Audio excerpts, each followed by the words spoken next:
Seraphine Vale had learned, a long time ago, that the quietest people in a room were usually the ones watching everything.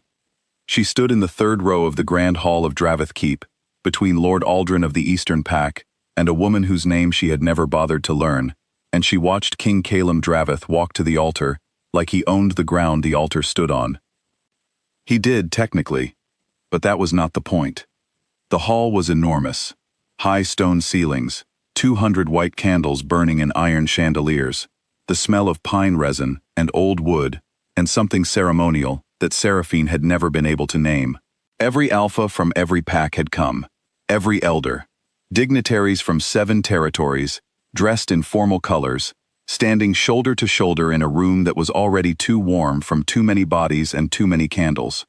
Seraphine counted the candles. She did this when her mind needed something small to hold on to.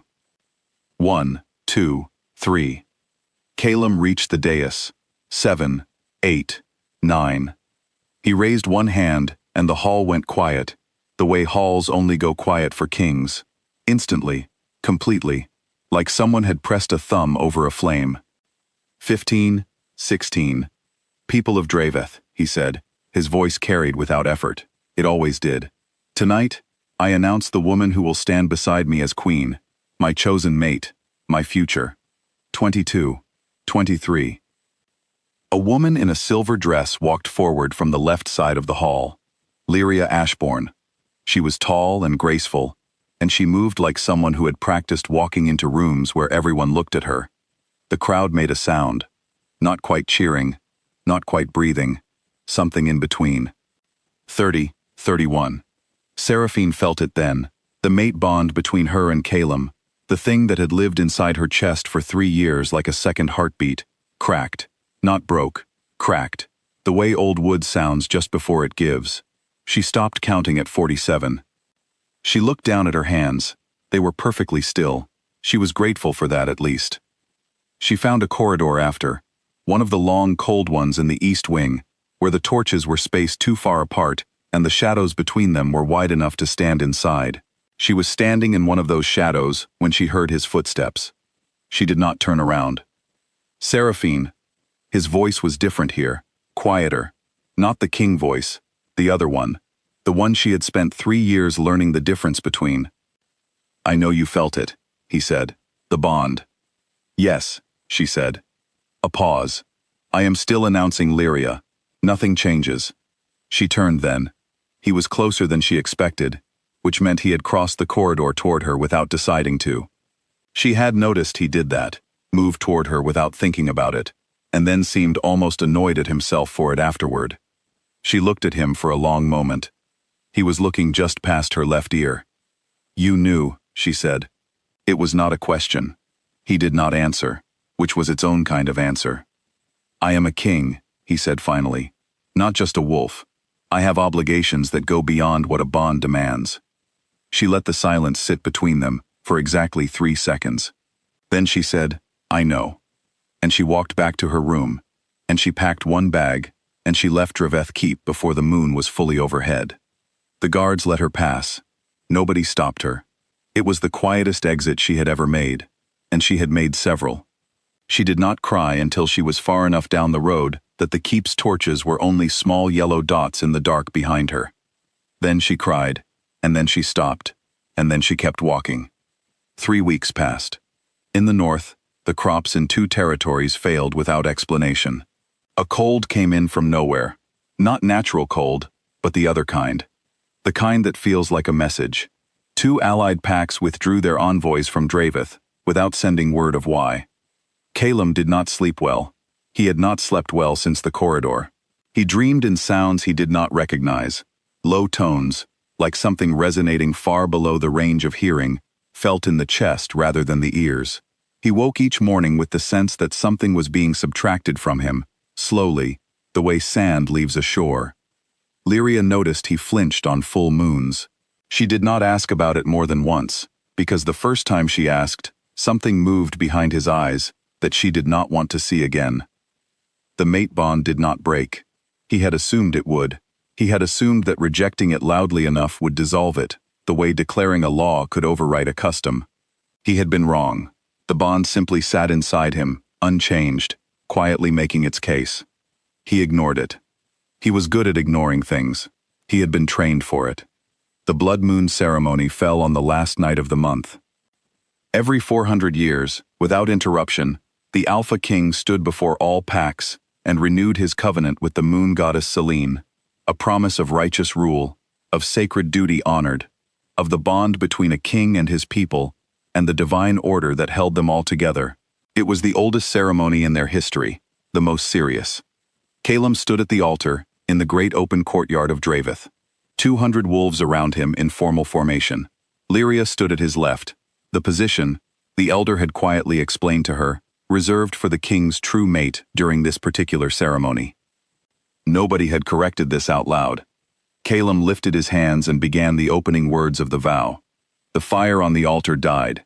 Not dimmed, not flickered, died, as if it had simply decided to stop existing. One moment it was there, the next it was not, and the smell of smoke had not even arrived yet when the silence came. The silence was the strangest part. It was not the natural quiet of 200 people holding their breath. It was larger than that. It pressed against the ears like something physical. The torches along the courtyard walls burned on, but the light seemed to have stopped moving, and the shadows stopped shifting, and the air tasted like the moment directly before lightning finds where it is going. Nobody moved. A woman walked out of the dark beyond the courtyard's far gate. She was barefoot. Her hair was the color of moonlight, not white, not silver, but the specific color of light on still water at midnight. She wore nothing ceremonial, nothing formal. She walked the length of the courtyard without sound, and every wolf who saw her coming dropped to their knees without making a decision about it. Their bodies remembered something that their minds had no word for. She stopped in the center of the courtyard, in the place where Calum's shadow fell. She looked at him. He did not drop to his knees. He almost did. Something in him pulled hard toward the ground, but he was a king, and kings did not kneel, and he locked his legs and held. She smiled. It was not a warm smile. Calum Draveth, she said. Her voice was quiet. He would never be able to explain, afterward, how a quiet voice could reach every corner of a courtyard that size. You have something that belongs to the order I keep. The 200 wolves kneeling in the courtyard stayed perfectly still. Lyria, beside the altar, had taken one step back. Just one. Her body had understood something before her mind caught it. A mate bond, the goddess said, and she did not raise her voice once, is not a suggestion. It is not a preference. It is not something a crown makes optional. She turned her head and looked at the gathered alphas, the elders, the dignitaries, all of them kneeling, all of them looking up. Your king, she said, was given a true mate. He felt the bond. He confirmed it, alone in his own knowledge, and he chose to announce another. She looked back at Calum. Before all of you, so that all of you understand what has been done and what comes next. Lyria was being guided, quietly and without drama, away from the altar by two women who had appeared from nowhere and whose footsteps made no sound at all. She did not resist. She looked, in that moment, like someone who had just realized the full shape of a situation that had always been larger than she was told. She was not punished.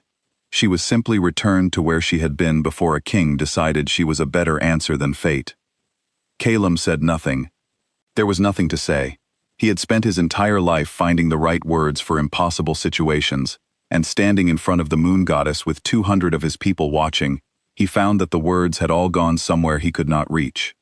The sentence, Selene said, is proportionate. She did not touch him. She did not need to. What happened next was not painful exactly. It was more like a door closing somewhere very deep inside him. Not a slam, not a bang, but a soft and final click, and then silence in a place where there had never been silence before. His wolf, the ancient and enormous thing that lived at his center and made him alpha, made him king, made 200 wolves kneel without being asked, went quiet. He stood in the courtyard and felt the absence of it, the way you feel the absence of a sound you have heard every day of your life and assumed you would always hear. His dominance, the invisible pressure that made other wolves lower their eyes, that made rooms shift when he entered them, was gone.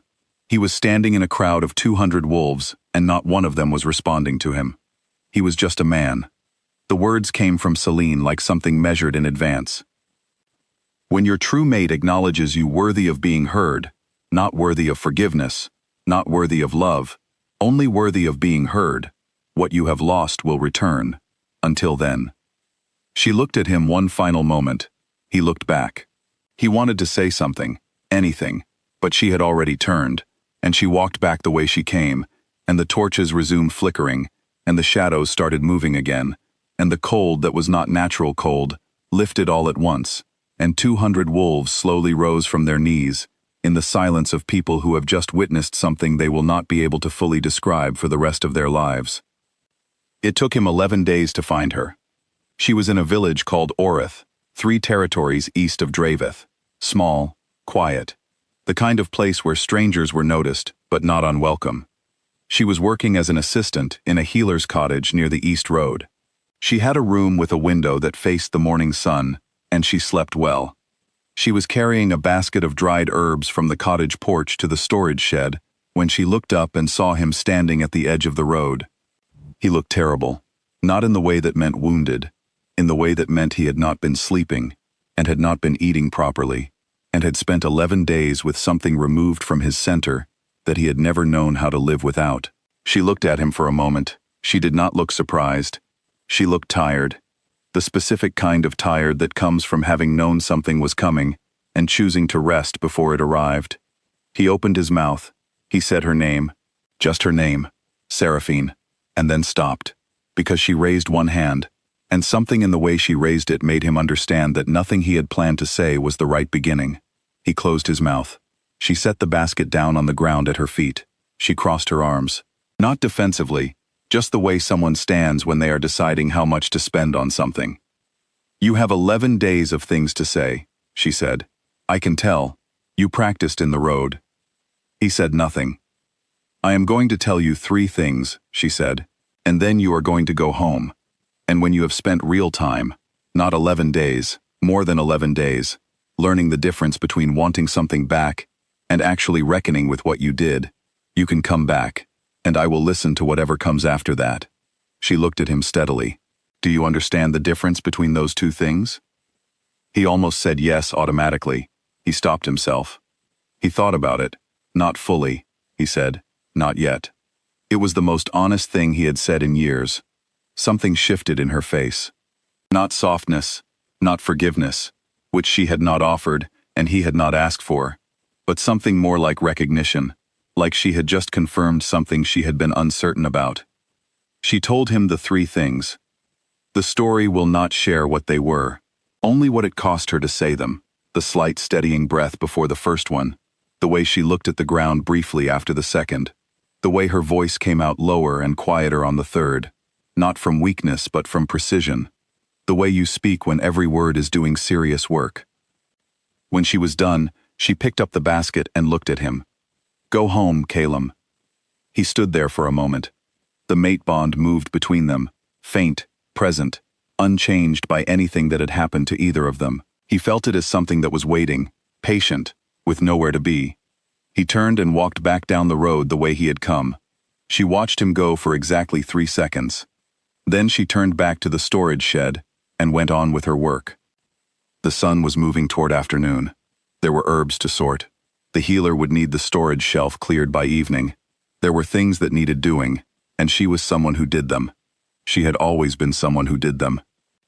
She went inside, and she did not look back through the window, and the morning continued the way mornings do, indifferent to kings, indifferent to mates, indifferent to anything, except the slow, reliable business of time moving forward. She was counting on that. She had been counting on it for a very long time.